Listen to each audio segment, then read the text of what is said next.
Сәлем достар, қалдарыңыз қалай? Біз бүгін осындай раковинаны қалай тазалау жолын мен сіздермен көрсететін боламын.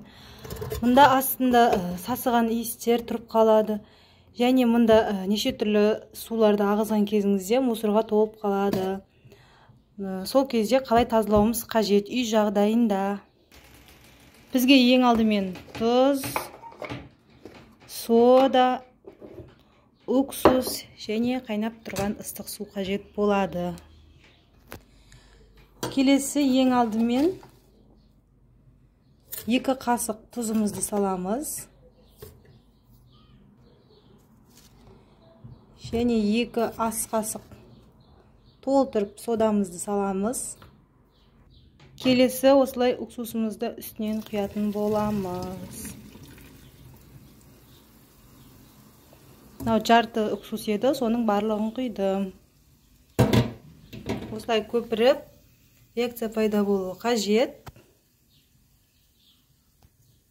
Оның үстінен қайнаған ыстық суымызды құямыз. Осылай қайнайды.